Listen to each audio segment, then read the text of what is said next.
Your heart just stopped. 1 second it was beating, and now it's not. That fast. That simple. This is second zero.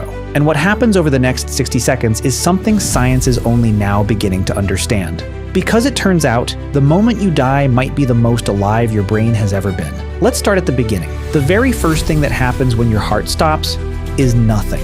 At least, nothing you can feel. Your blood pressure drops to 0. The 5 liters of blood that were circulating through your body just a moment ago are now sitting still. Without a pump, there is no flow or delivery. But here's the thing. Your brain doesn't know that yet. For the first 10 seconds, your brain is still running on whatever oxygen is left in your blood. Your neurons are still firing. Your thoughts, whatever they were, are still happening. You are still, technically, you. But that window is closing fast. Around 10 seconds in, something changes. Your brain, the most oxygen-hungry organ in your entire body, consuming roughly 20% of your total oxygen supply at any given moment, starts to notice that the deliveries have stopped. The cerebral cortex, the part of your brain responsible for conscious thought, begins to shut down. This is the moment most people lose consciousness. Your eyes stop processing images. Your ears stop registering sound. From the outside, you look gone, but from the inside, something very different might be happening. In 2023, a neuroscientist named Jimo Borjigan at the University of Michigan published a study that changed the way we think about dying. Her team monitored the brain activity of 4 comatose patients as they were taken off life support. What they expected to see was a quiet fade to black, brain activity slowly winding down like a machine losing power. That's not what they found. In 2 of the 4 patients, within seconds of losing oxygen, the brain did something no one predicted. It surged. A massive spike of gamma wave activity exploded across the brain.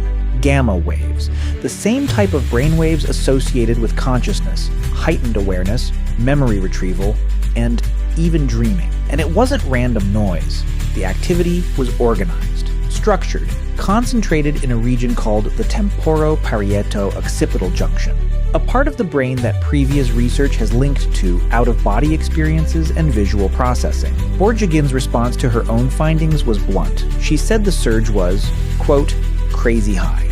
Now let's pause here, because this is where the science meets something much harder to explain. For decades, people who have been brought back from clinical death have reported experiences that sound eerily similar to what this brain surge might produce. Bright lights, a sense of floating above their own body, a feeling of peace so deep it defies description. And then there's the life review. You've probably heard the phrase, life flashes before your eyes. Most people assume that means the highlights. Your wedding, the birth of your child, your greatest achievements. But people who have actually experienced it say that's not how it works at all. It's not the big moments, it's the small ones. It's riding your bike as a kid, it's sitting at a desk checking your email on a random Tuesday, it's a white cat on a staircase you don't even remember. That last one is real. A young man who was resuscitated after clinical death described seeing a white cat on a staircase during his life review. He couldn't place the memory. He had no recollection of ever being in that building. So after he recovered, he described the staircase, the apartment layout, and the cat to his mother. She told him they had lived in that exact building, with that exact staircase, next to a neighbor who owned a white cat. He was 14 months old when they moved out. This raises a question that neuroscience still cannot answer. Are all of our memories still in there? Every single one? And does the dying brain, in its final surge of activity, somehow unlock the entire archive? We don't know, but the brainwave data suggests something is happening that goes beyond a simple shutdown. Let's go back to the body, because while your brain may be lighting up, the rest of you is going dark. Around 30 seconds after your heart stops, your blood is no longer carrying oxygen anywhere. Your cells, all 37 trillion of them, are starting to notice. They begin switching from aerobic respiration, which requires oxygen, to anaerobic respiration, which doesn't. This backup system produces energy, but it also produces lactic acid, and that acid starts to build up fast. Your muscles, no longer receiving instructions from a functioning brain, begin to relax completely. Your jaw drops open. Your eyelids stop holding themselves shut. If you were standing, you've already fallen. Your pupils dilate and become fixed. The muscles that normally adjust the size of your pupils to control light have gone slack. Your eyes, still technically intact, are now just lenses with no one behind them. Or are they? Because here's where it gets strange again. Dr. Sam Parnia, a resuscitation researcher at the New York University, has spent over 2 decades studying what happens to consciousness during cardiac arrest. His AWARE studies, the largest of their kind, have examined hundreds of cardiac arrest patients across 25 hospitals. The findings are hard to dismiss. In the AWARE-2 study, published in 2023, roughly 40% of cardiac arrest survivors reported some perception of consciousness during the time they were clinically dead. About 20% described what researchers now call a recalled experience of death. Structured thoughts, clear memories, a sense of awareness, and around 3% reported full visual and auditory awareness. They could see, they could hear, while their hearts were not beating and their brains showed no visible signs of activity to the people around them. One of the most consistent reports from people who come back is the feeling that they were not alone.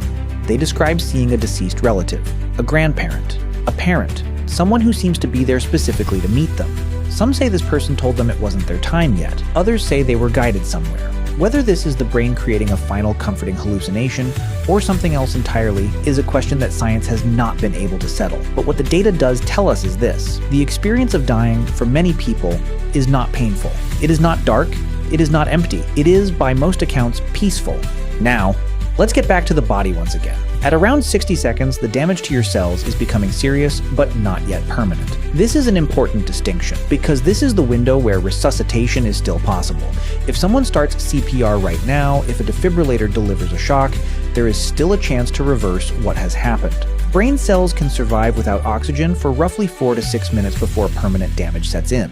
That means at the 1 minute mark, you are in a kind of biological limbo, not alive in any traditional sense, but not gone in an irreversible one either. Your body temperature has barely changed. Your skin is just beginning to pale as blood drains from the capillaries near the surface. Inside your cells, enzymes that were safely contained behind membranes are starting to leak out as those membranes weaken from the acid buildup. This is the very beginning of a process called autolysis, self-digestion, your own cells beginning to break themselves down.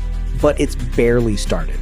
At 1 minute, most of your body's cells are still intact, still structurally whole, still waiting. The question is, waiting for what? There are two answers to that question, and both of them are true. The medical answer is that they're waiting for oxygen. If blood flow is restored within the next few minutes, many of these cells will recover. The process can be reversed. People come back from this every single day in hospitals around the world. But the other answer is harder to put into words, because if no one comes, if there is no CPR, no defibrillator, no intervention, then this minute was your last minute of existence on this side of life.